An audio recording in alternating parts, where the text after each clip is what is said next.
for your approval. One starship, the USS Enterprise, a vessel of explorers, a tiny island of reason sailing a sea of stars. But today, its mission of discovery is about to become a voyage into the darkest corner of the galaxy. From the planet Charon, the charge is trifling. I would have returned the ship as soon as You monotone humans are all alike. First you condemn and then attack. I will answer no more questions. I am very tired. You stole a shuttlecraft. Why? Why? For the same reason any fugitive runs. To survive. I am Commissioner Bele, the Chief Officer of the Commission on Political Traitors. From Charon, I have come to apprehend Lokai immediately. Rod Serling materializes, suspended in the inky black, a glowing cigarette punctuating the darkness. He turns, his gaze piercing the lens, ready to unveil a journey into the unknown. Picture, if you will, a vessel of peace, adrift in the cosmos, a ship called Enterprise, crewed by dreamers. Serling intones, his words echoing in the silent expanse. On the bridge, an urgent call. Unidentified shuttlecraft, heavily damaged, reported Mr. Spock. They beamed the sole occupant aboard, a strange alien. The Enterprise sickbay hums, a sterile sanctum. Captain Kirk, Spock, and Dr. McCoy gather around Lokai, whose stark black and white skin tells a silent story. You're charged with theft. We're headed to Arianis, then Starbase 4 for justice. Bones, what do you make of it? Well, I can't give you any specific circumstance. That will explain him, Kirk. And judging by looking at him, we know at the very least he is the result of a conflict. Lokai is scanned, his brow furrowed in scientific curiosity. This coloration, a mutation, rare as hen's teeth. Fascinating, but tricky. I am Lokai of Charon. You saved me. But I owe you nothing. Conflict? Justice? Your Federation knows nothing of my people's chains. I tried to break the chains of 100 million people. My only crime is that I failed. To that, I do plead guilty. En route, Chekhov reports that sensors have detected a highly sophisticated and invisible vessel on an apparent collision course with the Enterprise. At the last moment before impact, the ship appears to disintegrate, but deposits its pilot on the bridge. Similar in appearance to Lokai, but with opposite skin tone coloration. Explain. Spock, Kirk asks. One of a kind? Lokai, your revolt cost millions. Surrender. I will not return to Charon with you, to a land of Redrum oppressors. And you see how this Redrumer repays you, as he repays all his benefactors. Benefactors? He's a liar. He raided our homes, tore us from our families, herded us together like cattle, and then sold us as slaves. All personnel aboard this vessel are subject to my command. Bele has been pursuing Lokai for a very long time. 50,000 Earth years, as it turns out. Bele charges that Lokai led a revolt against the ruling order. But Lokai counters that Bele's people enslaved them. Kirk, face strained, fights to maintain his grip as chaos erupts around him. there is an order in things. He asked for utopia in a day. It can't be done. Not in a day. And not in 10 times 10,000 years by your thinking. To you, we are a loathsome breed. Genocide for my people is the plan for your utopia. I know you and all those with whom you're plotting to take power permanently. When I return to Charon, you will understand what power is. R.O.D. Serling, what you have just witnessed is not science fiction. It is a pathology, a disease of the spirit, passed down through generations until the original symptom are forgotten, and only the madness remains. Two men, whose only true difference is which half of the face to hate. They will now take a moment to fortify their positions, to rehearse their arguments, while we take a moment And we return to our story, already in progress. A tale of two men chained to a wheel of their own design. Kirk, have you located the malfunction? Sulu. No, sir. The ship is unresponsive.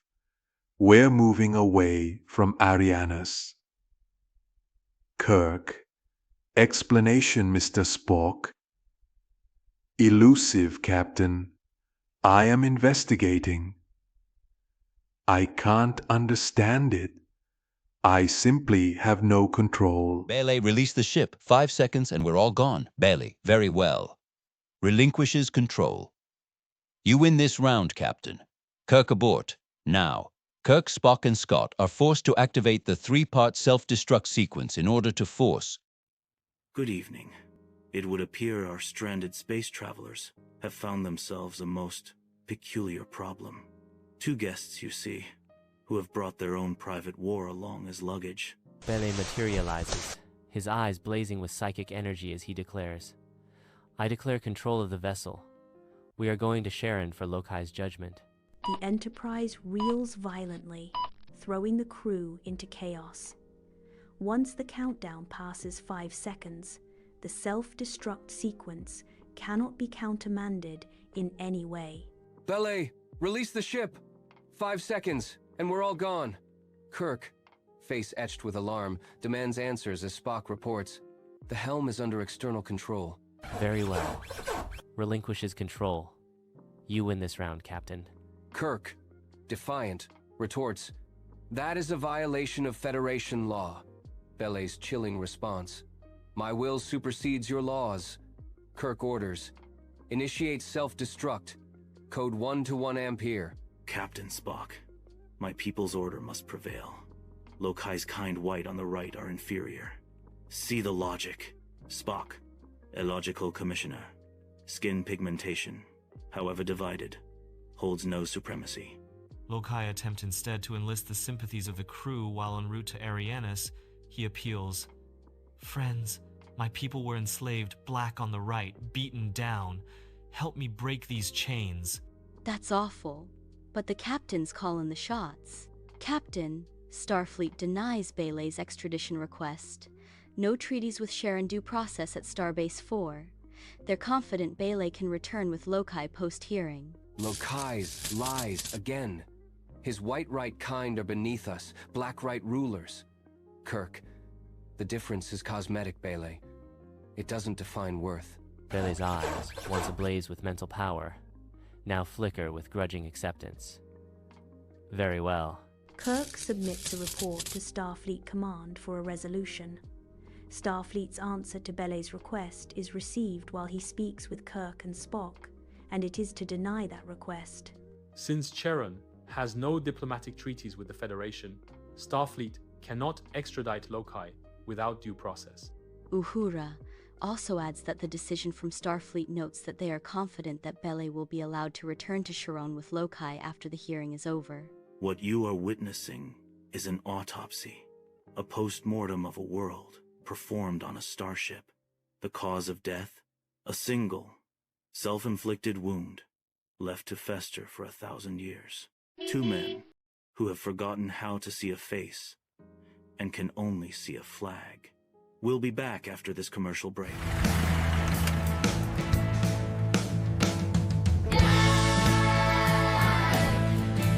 What you are about to witness is a postscript to an obituary.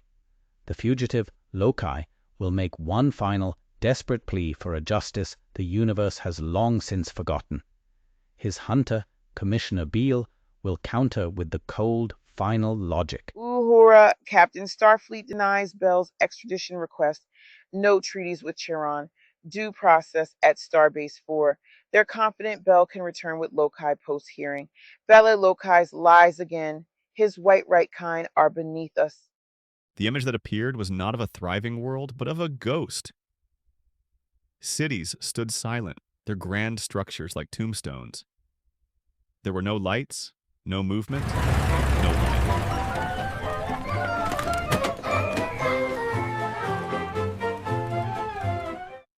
So the ancient dance resumes, here on a stage of switches and circuits. But the captain understands something they have forgotten in their millennia of hatred. A battlefield is not yet defined. Commissioner, Sharon is not a member of the Federation. No treaties have ever been signed. Your demand for possession of this prisoner cannot be honored. There are no extradition procedures there. We're on the way to Charon. Captain, this ship is now under my direction. For 50,000 of your terrestrial years, I have been pursuing Lokai through the galaxy. I've disabled self-destruct and helm. We go to Sharon final justice, Bele declares, his voice echoing with vengeful resolve. Bele, you keep this up, and you'll never get to Sharon with your prisoner. The rest of the ship will be irreparably damaged. This will be your final battlefield. Your 50,000 years of pursuit, Captain's log, stardate 5730.6. In a deliberate act of sabotage, Bele has burned out our destruct mechanism, and through the power of his will has again taken over directional control of the Enterprise. Commissioner, perhaps the experience of my own planet Vulcan may set an example of some value to you. Vulcan was in danger of being destroyed by the same conditions and characteristics which threaten. Lokai's desperate plea, "Help us," is met with Bele's taunting reply. "Your pleas are meaningless." Kirk's final warning rings out. Enough. This bridge is your last battlefield fight, and you destroy us all. Crew, stop him. Save my people's legacy. You're an idealistic dreamer. On the bridge of the Enterprise, sensors reveal the tragic fate of Charon, a panorama of devastation and death. I heard that on some of your planets, people believe they are descended from apes. Spock responds, the actual theory is that all life forms evolved from the lower levels to the more advanced stages. Bele and Lokai stand transfixed, the bleak reality of their ruined home reflected in their haunted eyes. Suddenly, their gazes lock onto each other, the seeds of madness sprouting into full bloom. I have learned to wait for actions. After Arianas, what is justice? I shall wait to see it dispensed. He erupts, his voice laced with venomous accusation. You did this! Your revolt! Lokai retaliates with equal fury, his face contorted with rage. Your oppression. You're to blame. Coward. Starfleet officers jump in the middle of them. Kirk steps forward, his voice resonating with authority. Stop. Your hatred destroyed your world and your people. Just look for yourselves. Join the Federation. End the cycle. In the transporter room, Bele and Lokai shimmer into existence on the pad. Symbols of a conflict about to ignite. They vanish in a flash, beam down to Charon's fiery surface, their fate sealed. Kirk watches the monitor, the eerie glow of Sharon painting his face in stark hues as Uhura stands beside him, her brow furrowed with a deep unease. No, Lieutenant. Where can they run? Uhura's voice is soft, filled with sorrow. Captain, was their hate all they ever had? Kirk's gaze hardens with resolve, replying, No, Uhura. They had a chance, but chose ashes. He turns, his decision made. Set course for Starbase 4, Warp Factor 1. For your post-mortem, the planet Charon. Its epitaph, written in the dust of its cities and the bones of its people.